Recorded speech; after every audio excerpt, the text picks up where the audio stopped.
All right, the ACC, they're potentially willing to compromise with Clemson and Florida State. Okay, it's the middle of college football season. I know not the exact midpoint, and you're like, why are you talking about it? A lot of people are talking about it. Why not chat about it? This will not be a long video today. I just jinxed myself. It'll probably be a long video. But I'm going to talk about the ACC, the details that are leaking out about them potentially being willing to renegotiate in some form with Florida State and Clemson. I'm going to give you my thoughts, my opinion of why I think that is, and we'll dive into that in just a second. Welcome to the channel. I am Brian. Welcome to the vast kingdom that is. I'm glad you're here. If you like talking college football, if you like talking Clemson football, if you like trashing Clemson football or praising them, you're at the right place. Hope you'll subscribe. It is free. It is free. So let's dive right in. So over the past, I don't know, since last night, news started leaking out that there's a potential deal that the ACC may settle with Clemson and Florida State. And transparently, nothing is in stone. Nothing's in stone right now. This is just, I don't want to say hearsay, but there's a lot of people talking about it. Now, if you remember or don't remember, Florida State sued the ACC to get out of this grant of rights, get out of this contract that's terrible, that's not paying ACC members that well. In fact, we're the laughing stock of college football. The Big Ten and SEC, they've got their crap together. They're getting paid, buckets of money. The ACC sold itself to ESPN for pennies on the dollar. Signed 2 contracts within, I don't know, a few year period, about 10 years ago, roughly, somewhere in there, 8 to 10 years ago. And that's where we're at. Clemson and Florida State's watching teams that's right down the road from them.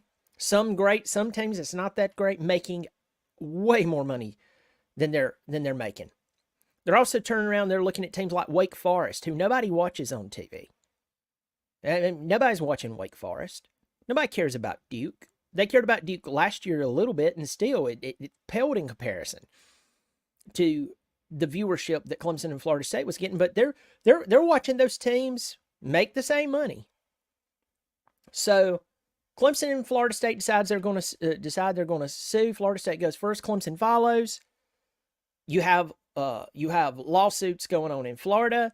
You have a lawsuit going on in the state of South Carolina because that's where Clemson's at. And you have a lawsuit going on in the state of North Carolina because that's headquarters for the ACC. That pretty much catches you up. And the commissioner of the ACC said they're going to fight to defend the conference. Okay, great. Wonderful. Wonderful. You should be fighting someone else to get more money. But hey, that is what it is.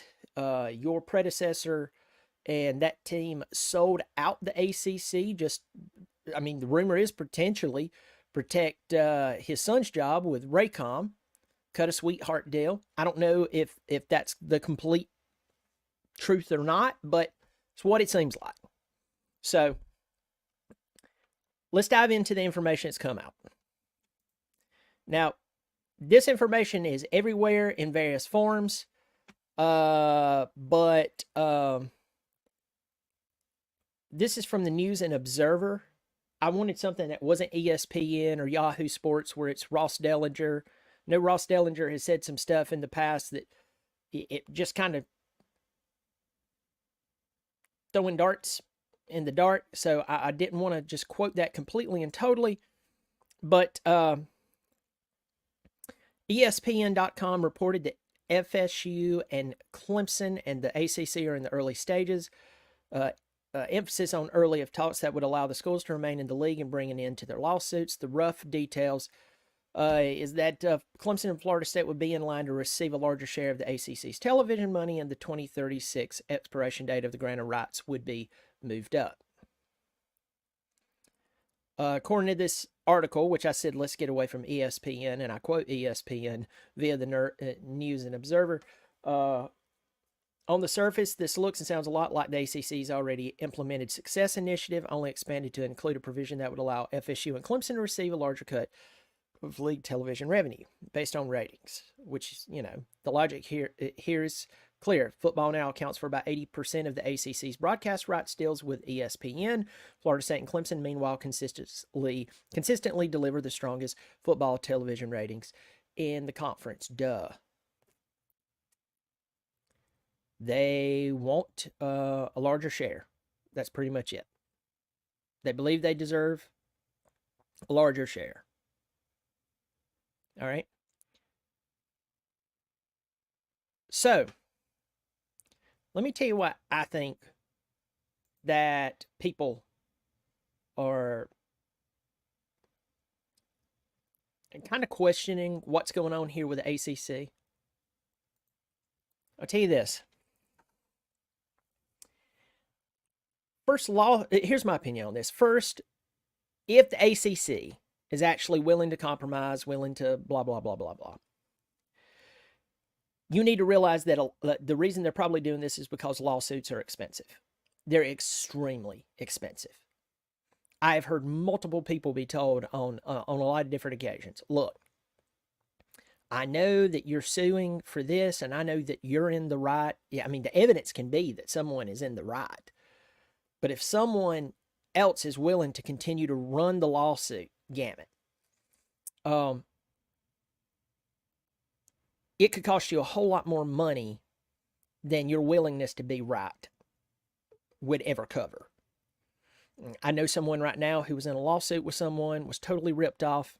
I know actually different scenarios, multiple scenarios, where someone was just downright ripped off. I mean, just ripped off.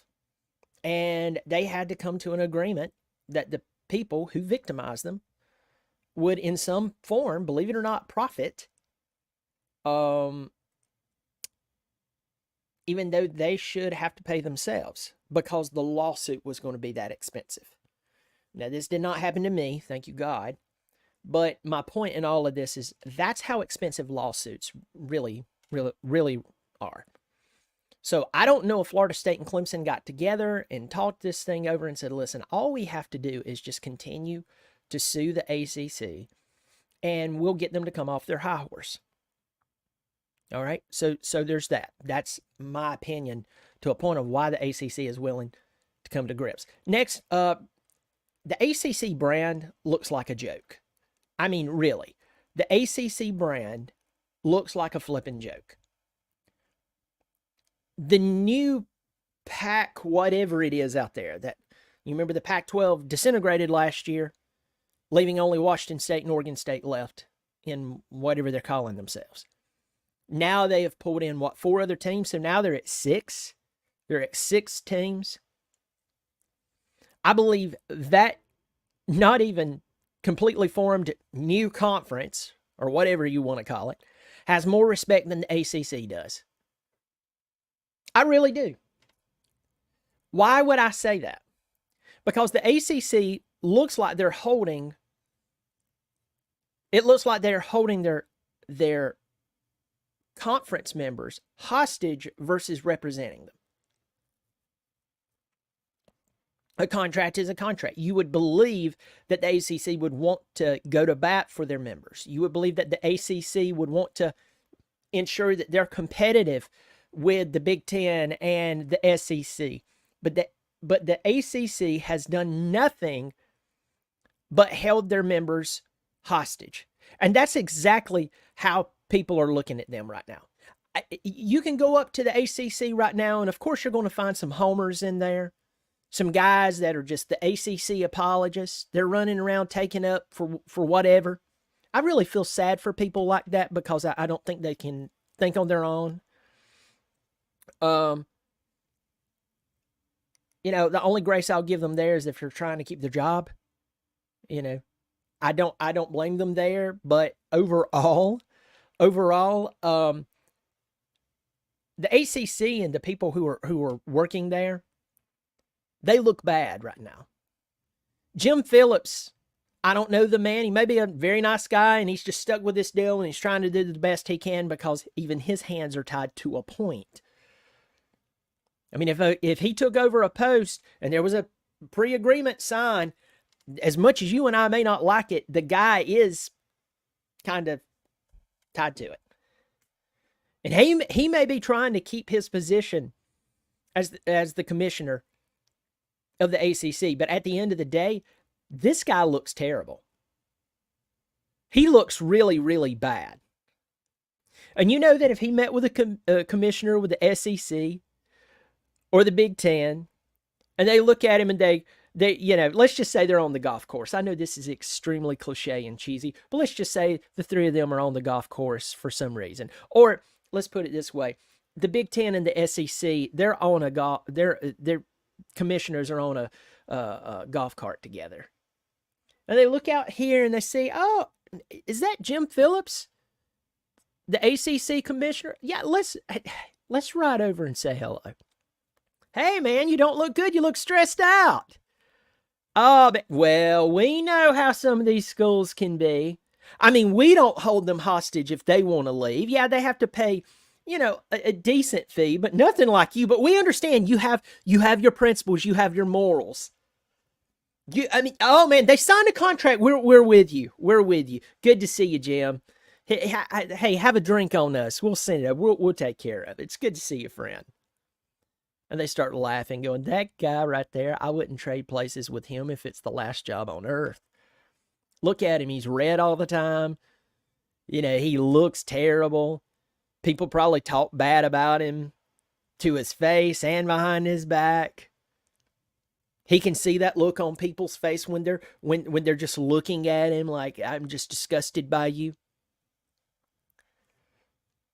That has to be hard. That has to be a very difficult place to be in. So that could be playing into it too.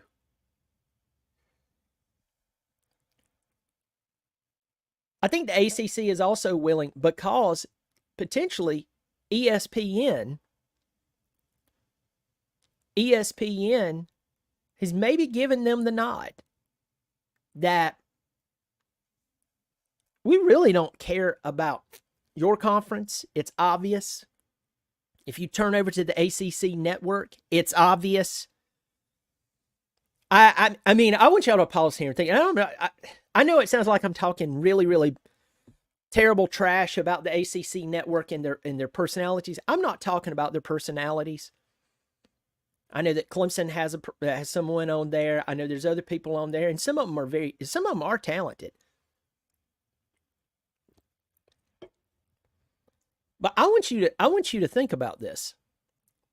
If you're watching this show right now, you are watching a guy who's on break. I've been working. I work from home. I've been blessed with that. Thank you, God, for that.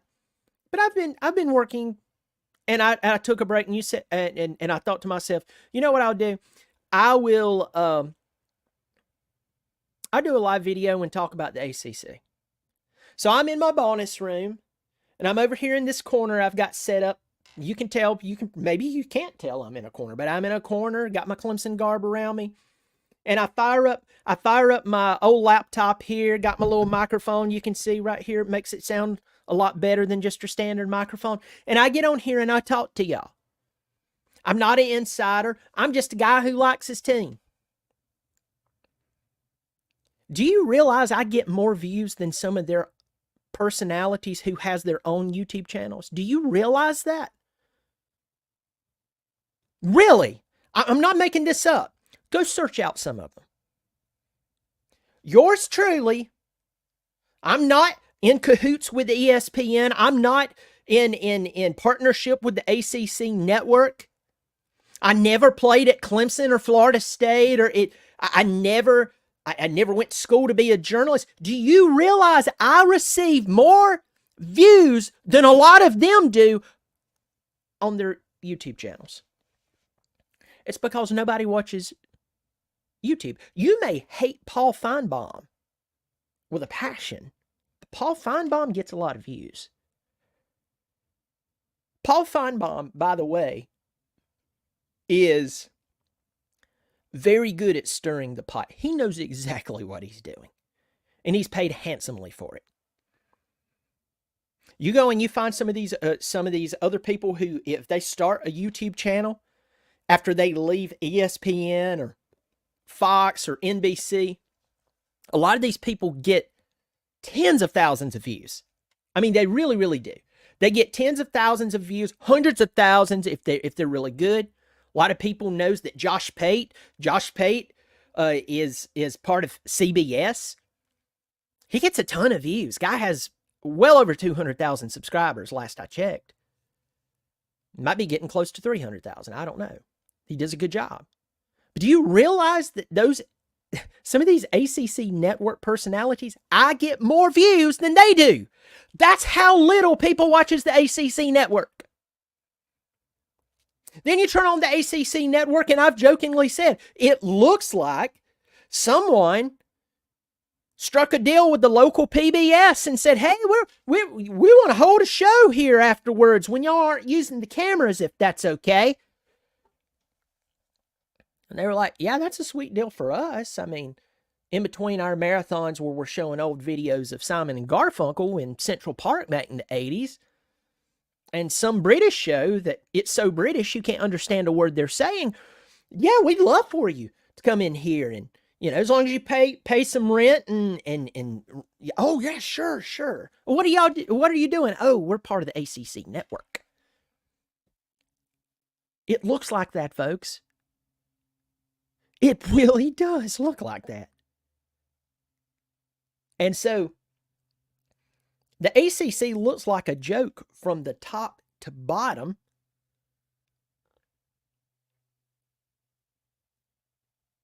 And so, I mean, also, if you've read, go read some articles for yourself. It seems that the ACC actually has the power to reduce the grant of rights. Because in that article I was reading from the News and Observer, which is basically copying everything that ESPN is saying,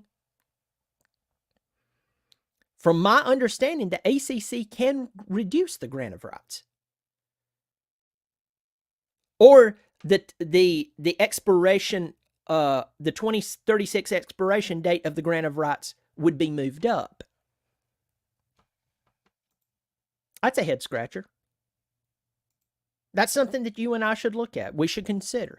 The ACC looks terrible. It's costing them a lot of money.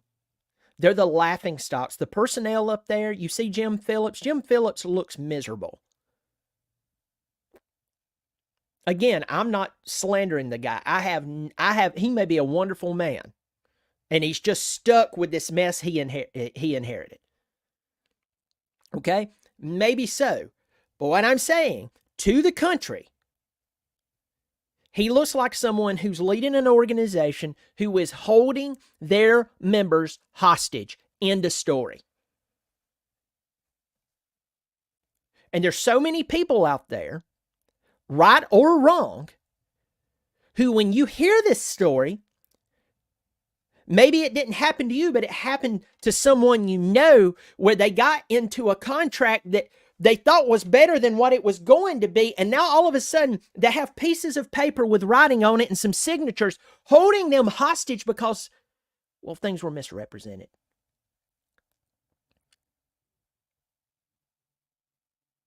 The people who's supposed to be looking out for you didn't look out for you.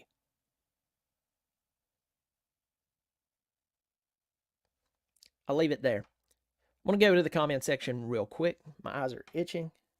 Oh my God. I'm not picking my nose, I swear. Oh my God. Roger Parks, my old buddy. Hey, bud.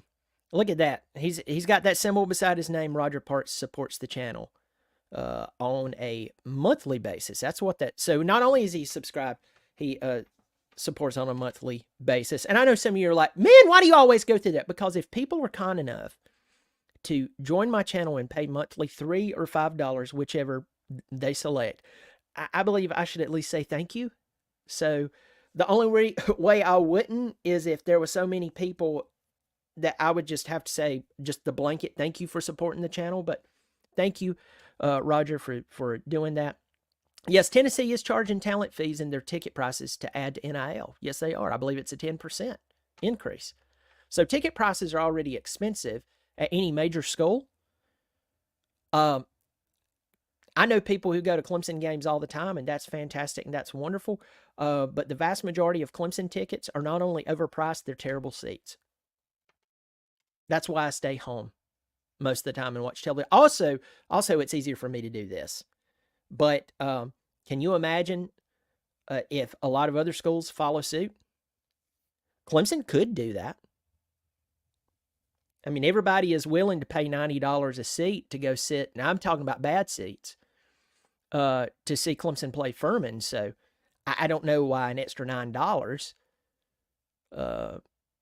times 80,000, which that's 10%. That's 10% per ticket.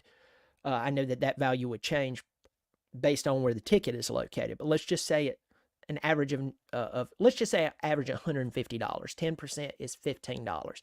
You take $15 times 80,000, we're talking about $1.2 million right off the top of my head. That's $1.2 million per game if you have 80,000 people there. So they could fund NIL better. But yeah, they're definitely doing that. If Tennessee gets away with adding 10%, and they will, look for other schools to jump on board. Yep, Rustastic, you're 100% right. SC Country, what's up? What's up to you? It's good to see you. 904 Hurricane, Mac is the best. Mac is the best on ACC Network. A lot of people likes him. A lot of people likes Eric McClain. I don't know Eric McClain. I do know someone who knows him. I'm just going to leave it at that. And he seems like a really, really nice guy. But what is funny is how 1 week he's mad at the ACC for the ACC, or not ACC, ESPN, that Heather Dinich or whatever her name is. I did a video on it talking about how she was trashing Clemson being overrated. Unfortunately, she was right at the time. The only reason I gave them crap about it is because even when Clemson was really dominant, beating everyone, you could tell ESPN hated it. I mean, they absolutely hated it.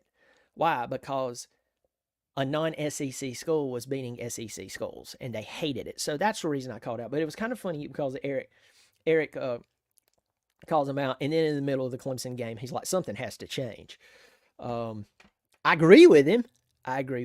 But anyway, you keep it real. Thank you so much. Bobby Durkins enters the room. May there, Booger. Good to see you. Let's see. Can I sneak in a Clemson question? Which side of the ball, offense or defense, would you consider the strength of the current Tigers team defense without even a question? The defense hasn't been a problem for us in a long time. And a lot of people wants to point to that Georgia game. The defense got tired. While the offense did what the offense has been doing for about 4 years now, farting around. And I'm not really saying that towards the players. I'm saying that towards the offense. And I'm saying that under the leadership of Coach Sweeney. Coach Sweeney knows better. He's an offensive mind. He knows that offense looks bad. And I'm hoping that they're just going to keep the pedal on the metal since the App State game. Clemson's schedule was terrible because there's very little strength in the ACC at all. It's anemic at best. Clemson should win out. If Clemson is really going to put the pedal to the metal, there's not one team on their regular season schedule that should beat them. Notice that word should. Words mean something. So I'm definitely the defense. Good to see you too. All right, folks, leave your comment below. Why do you think the ACC is willing to come to the table? Is it any of the reasons that I talked about? Is this a fluke? Give me your thoughts. Leave the comments there. I hope you will subscribe if you like what I'm doing. It's free. If you do want to join on a monthly basis, below the video, you'll see a join button, $3 or $5 per month. If you don't see that button, you're probably on an iPhone. So I do appreciate it. You take care of yourself. I will be talking about more games coming up this week. I gave my preview yesterday for the NC State. For the NC State Clemson game. Clemson is a 20-point favorite. So y'all just, drop a line, say hello. Y'all take care of yourself, and as always, sorry, I'm reading comments as I'm trying to do this. I told you I can't do that. As always, go Tigers.